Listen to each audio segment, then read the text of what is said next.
Good morning. Today we're going to look at a couple more examples of uh, linear separable differential equations.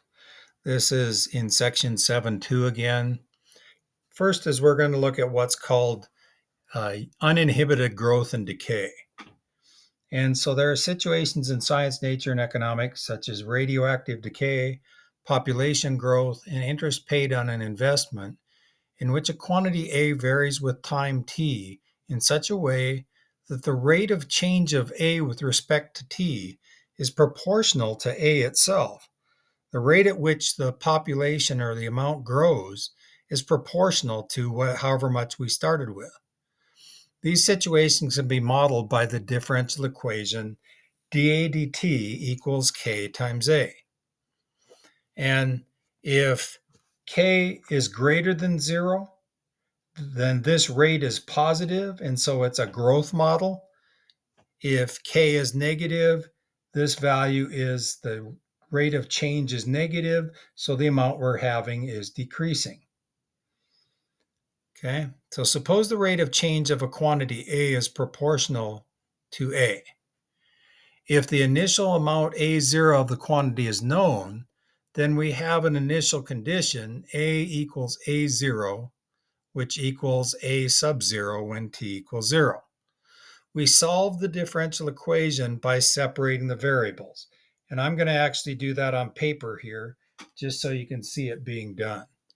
We start out with the differential equation that they give us, dA dt equals k times A.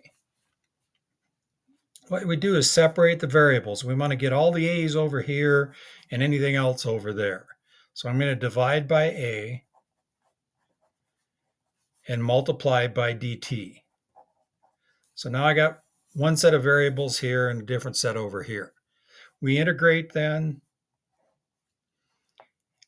Integral of dA over A is just the ln of A. This is a constant, so we can put it out in front, and then the integral of dt would just be t, and then plus c. So there's the equation we get dealing with A. Now we want to solve this for A. We don't want ln of A, we want to solve it for A. Plus we want to find what c is. Now, they had said that A of 0, so when we want to find A sub 0, we want to find what that is. So when t equals 0, this would become the ln of A0 equals c. So this equation becomes ln of A equals kt plus the ln of A0. So the amount that we have at any time t also includes the ln of the amount we started with, the initial amount we had. Solving this for A, I'm going to subtract from both sides the ln of A0. Subtraction with logarithms means it's the log of the quotient of those two things. And then what we're going to do is get rid of the ln by taking both sides, e to that power. E to the ln of something is just whatever that something is. That was a property we had in pre-calculus when we talked about logarithms. And this equals e to the kt, which then I'd multiply by A0, and I'd get an equation that looks like that. This is kind of the important equation that we're going to be using. You don't have to go through this process every time you want to solve one of these problems. We're going to go right to here, where this is the amount that we have at time t. This is the initial amount.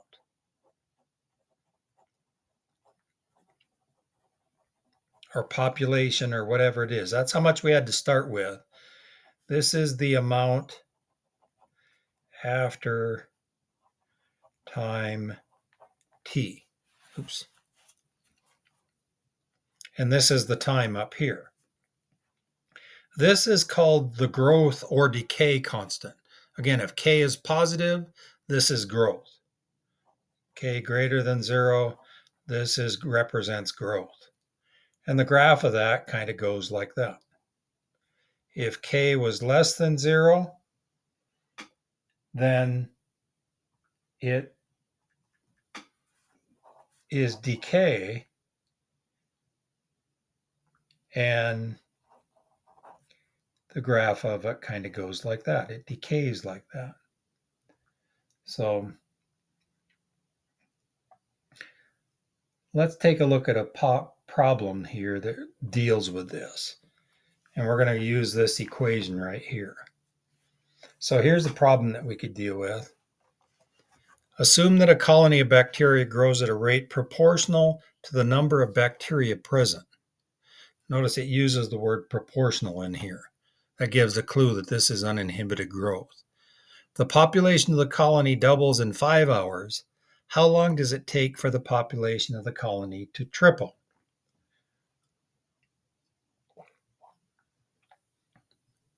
Let n of t be the number of bacteria present at the time t. Then the assumption that the colony of bacteria grows at a rate proportional to the number present can be modeled by this differential equation.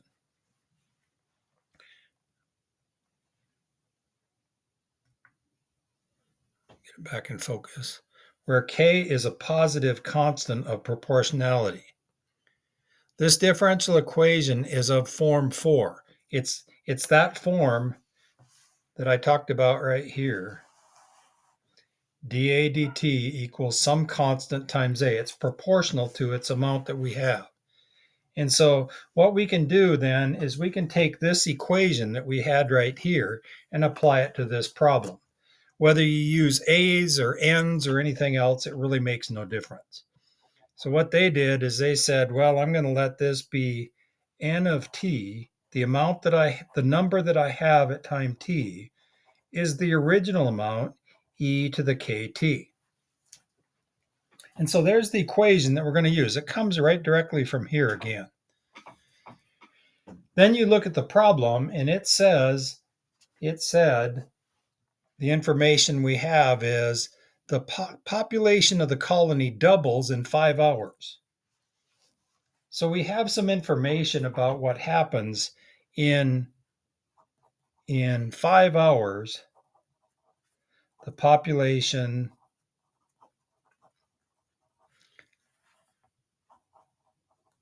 doubles, right? Oops, run out of room. Let me make this a little bit smaller. I'm running out of room here.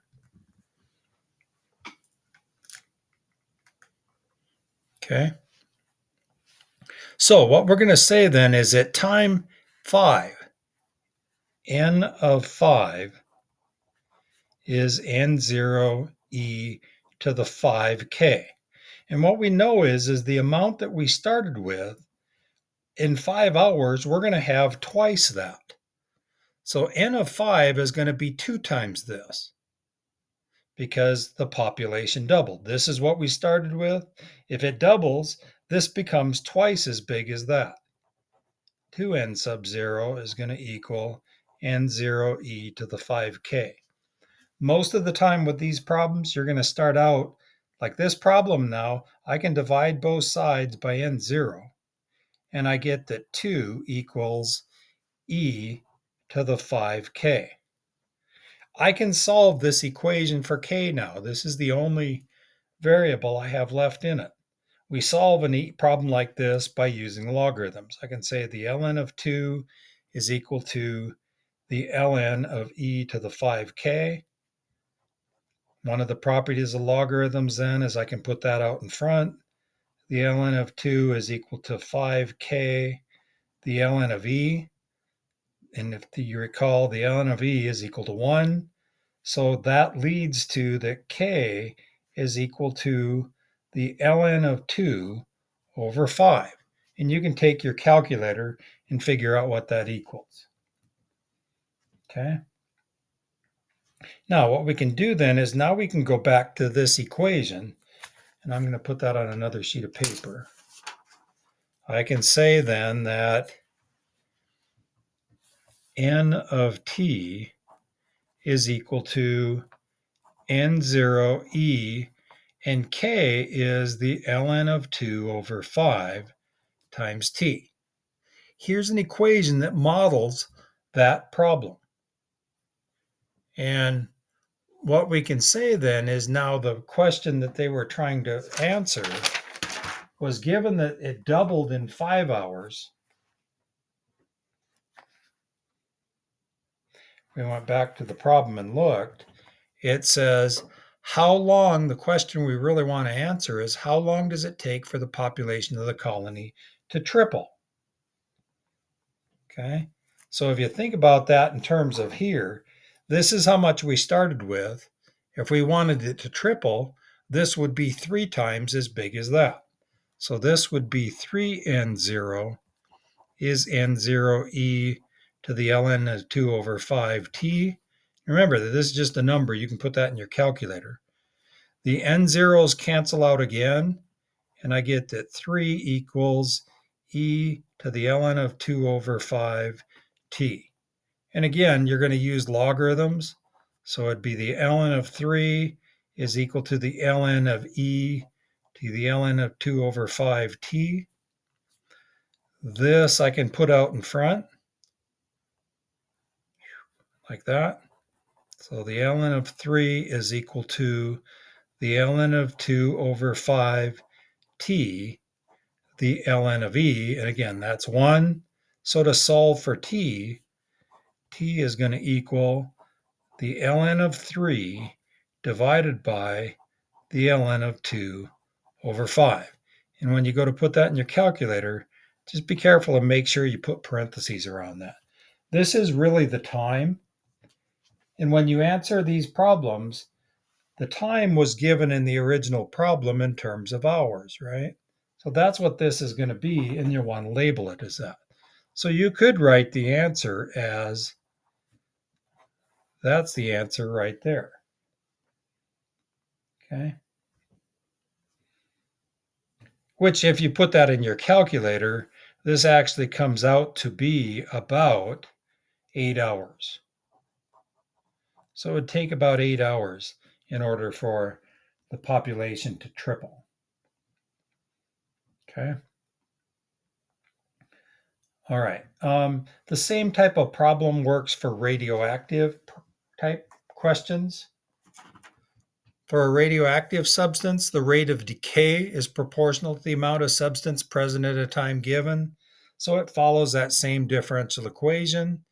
And so where K less than 0 and depends on the radioactive substance, we have what's called a half-life of a radioactive substance.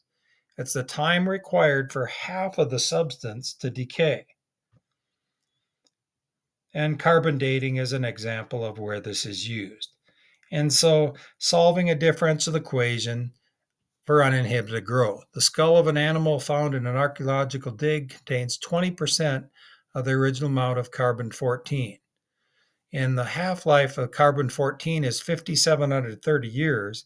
How long ago did the animal die? Okay, so again, because it's uninhibited growth, I'm going to just kind of set that up there, and we'll scroll back down here so we can see that information. I know that the amount that I have is the amount I started with, e to the kt.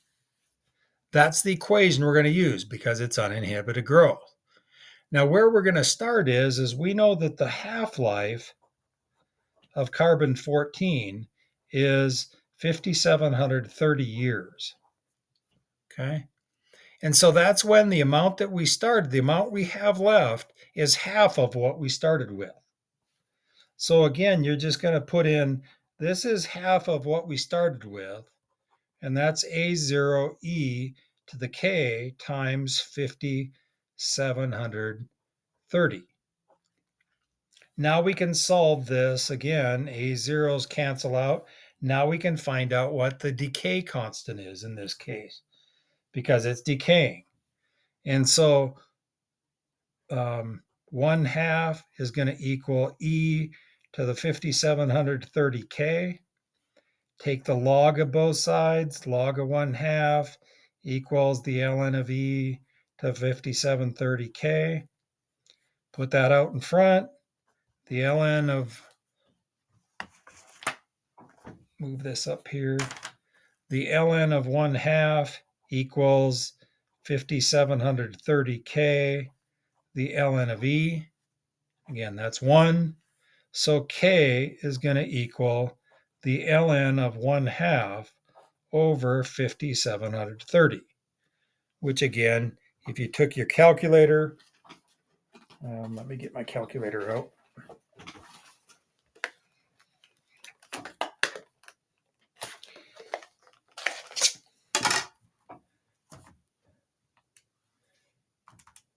So if I did the ln of 1/2 divided by 5730,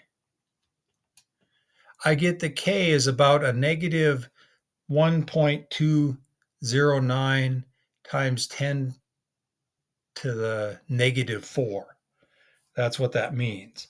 Meaning, in other words, it's negative 0.0001209. 1, 2, 3, 4. Negative 4. So you could use either one. I like to just leave it like this until I get to the end and put it in the calculator. Okay. Now the problem asked how long ago did the animal die? And it said the skull of the animal was found to have 20% of the original amount of carbon-14. And so if we went back to our equation here, the amount that we have at the time we found that is 20% of what this was. Okay. This is 20% of that. And so we could just take our equation then. A equals A0E to the, we found what K was, ln of 1/2 over 5730 T. We know that this is 20% of that.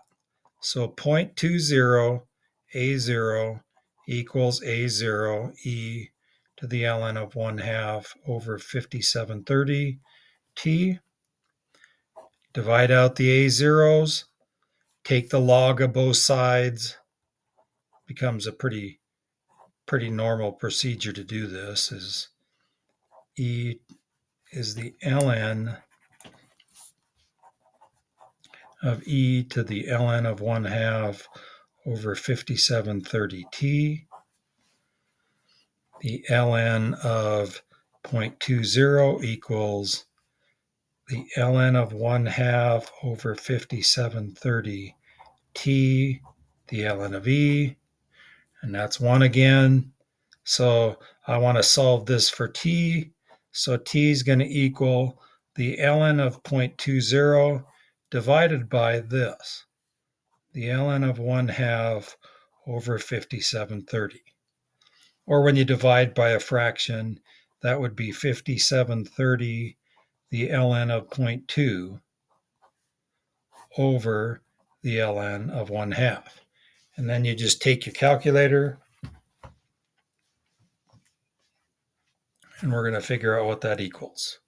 So 5730 times the ln of 0.2, don't forget that parenthesis on there, divided by the ln of 1/2. And so that comes out to T equals 13,304 years. So that's how long ago that animal, approximately that animal died. Was that long ago. Okay. So that's uninhibited growth. And that's the equation that we use, is just this one right here. A equals A0E to the KT. You're going to be given an initial condition of some kind, comparing these to usually find what K is. And then once you know what K is, then you can find the amount at any time that you want. Okay. All right. So The next section is on what's called inhibited growth and decay. Now, that's not tested on the AP test, so we're not going to cover that, but you might want to read through there and if just so you become familiar with it for future reference. The last one we're going to do is what's called Newton's law of cooling. Suppose an object is heated to a temperature U0. Then at time t equals 0, the object is put into a medium with a constant lower temperature causing the object to cool. Newton's law of cooling states that the rate of change of the temperature of the object with respect to time is continuous and proportional to the difference between the temperature of the object and the ambient temperature of the medium. That is the temperature that surrounds it. And so it follows this differential equation right here. du dt is equal to some constant times the difference between the temperature of the object at time t and what the constant temperature is, the ambient temperature, the temperature surrounding it. So that's kind of, then what they do is they separate the variables, and I'm not going to go through that, but it's really the same thing. Separate it, you get this. At time t equals 0, the temperature of the object is given. Plugging it all in, it gets down to this equation, and that's the one we're going to use. And I'm just going to write it down here on this paper. U of t equals u0 minus t e to the kt plus capital T. So that's Newton's law of cooling right there. That's the equation that we're going to use for it. So, an example. An object is heated to 90 degrees Celsius and allowed to cool in a room with a constant ambient temperature of 20 degrees Celsius. If after 10 minutes the temperature of the object is 60 degrees, what will its temperature be after 20 minutes? Okay, so they give us an initial condition here. 10 minutes, the temperature is 60. We want to know then what's the temperature after 20 minutes.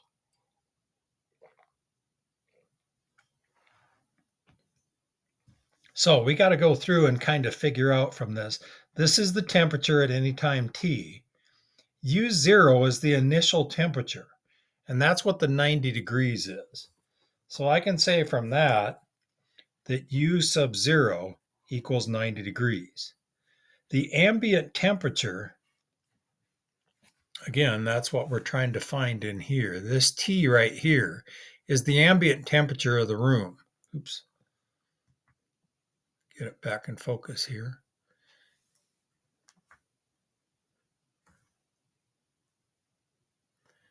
Which has an ambient temperature of 20 degrees Celsius.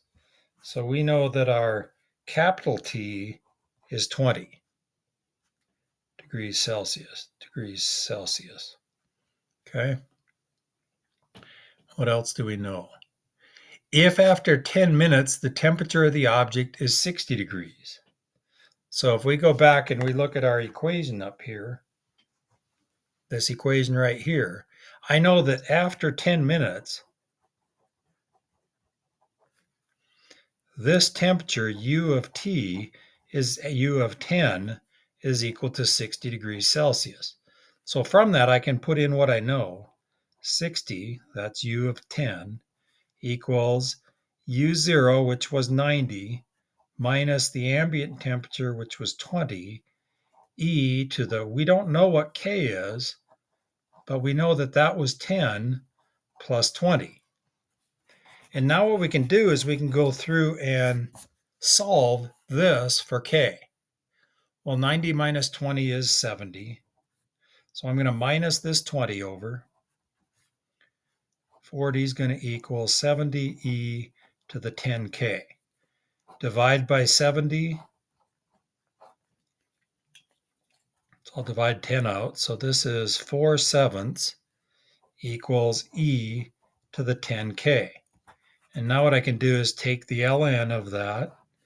Ln of 4/7 equals the ln of e to the 10k. Use the power rule of logarithms. Ln of 4/7 equals 10k ln of e. That's 1. Divide by 10. So I find that k equals the ln of 4/7 over 10. So I can put that back in my equation. Ln of 4/7 over 10. So let me go back here. We know that u of t equals u sub 0 minus t e to the kt plus capital T. We know that this is 90, this is 20, and this is 20. And now we know that k is equal to the ln of 4/7 over 10.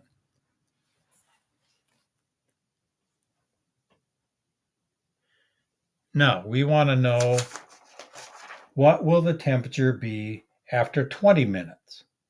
So we want to find what u of 20 is. So that's going to equal 90 minus 20, which is 70, e to the ln of 4/7 over 10 times t 20 plus 20, right? And now it's a matter of just putting that in your calculator. And so if I were to do that, I would just do 70 e to the x, and I would put a fraction in there. So you go alpha y equals, and you hit enter. And I want the ln of 4 divided by 7 over 10, and then times 20.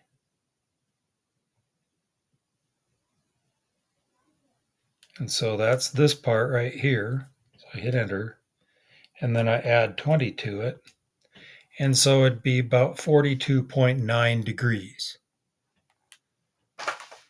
So u of 20 would be about 42.9 degrees Celsius.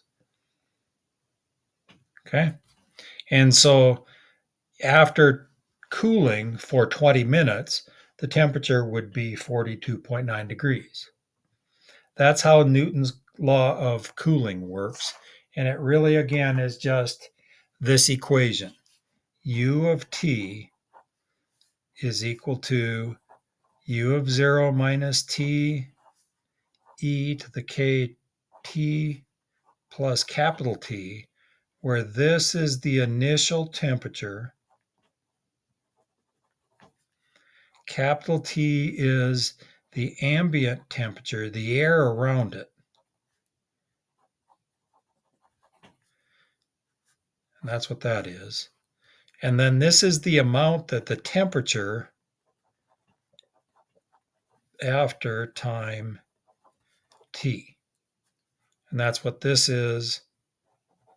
And t is your time t in that. It's just a matter of getting that information from the problem, plugging it in the right place, solving for k using the initial condition they give us. In this problem, it was after 10 minutes, I knew the temperature was 60 degrees. So I could put that in here and the 10 in here, and I could solve for k. And that's what you do on most of these problems. So go ahead and do the assignment. I believe it's assignment 85. It's the rest of those problems in section 7 too. It's the second day of that. I don't have the assignment sheet in front of me, but I believe it's assignment 85. Check the answers in the answer book, and again, let me know if you have any questions.